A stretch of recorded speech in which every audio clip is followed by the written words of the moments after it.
अस्सलामु अलैकुम। आज की इस वीडियो में हम बात करेंगे बेनज़ीर इनकम सपोर्ट के हवाले से कि जिनका सिम वाला कार्ड बना हुआ है उनको गवर्नमेंट 40,000 रुपए देने जा रही है। जी हाँ दोस्तों, ये सच है कि गवर्नमेंट उनको 40,000 रुपए देने जा रही है। और ये किन लोगों को मिलेगा? जिनका सिम वाला कार्ड जिनके ऊपर चिप सी बनी होती है, ये उनको मिलने वाला है। तो वीडियो शुरू करने से पहले अगर आप मेरे चैनल पर नए हैं तो मेरे चैनल को सब्सक्राइब करें, शेयर करें और बेल आइकन को दबाएं ताकि हर नई आने वाली वीडियो जो है वो आप तक आसानी पहुंच सके। अगर आप मेरे चैनल को सब्सक्राइब कर लेते हैं तो उसका फ़ायदा ये होगा कि गवर्नमेंट की तरफ से जो भी स्कीम चलेगी तो सबसे पहले नोटिफिकेशन जो है वो आप तक पहुंच जाएगा। अब बात करते हैं 40,000 सिम वाले कार्ड को कैसे मिलेगी। तो इस तरह के आपने बहुत सारी वीडियोस जो है यूट्यूब पर देखी होंगी, लेकिन उनकी हकीकत क्या है?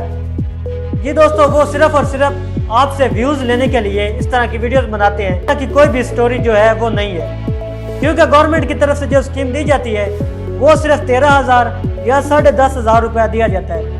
और बहुत सारे दोस्तों को जो फेक मैसेज है वो रिसीव हो जाते हैं। 40,000 रुपए या फिर 50,000 रुपए बेनज़ीर इनकम सपोर्ट की तरफ से आ चुका है, लेकिन वो फेक होता है। जो असल मैसेज होता है वो सिर्फ 81-71 से वसूल होता है। बार बार बेनज़ीर इनकम सपोर्ट की वेबसाइट पर यही बताया जा रहा है कि सिर्फ और सिर्फ जो मैसेज वसूल होता है वो सिर्फ और सिर्फ 81-71 से ही आता है। तो इस तरह की जो भी वीडियो है वो बिल्कुल फेक है, उनकी तरफ आप ध्यान ना दें। मेरी वीडियो अच्छी लगी है तो मेरे चैनल को सब्सक्राइब करें, शेयर करें और बेल आइकन को दबाएं ताकि हर नई आने वाली वीडियो जो है वो आप तक आसानी पहुंच सके।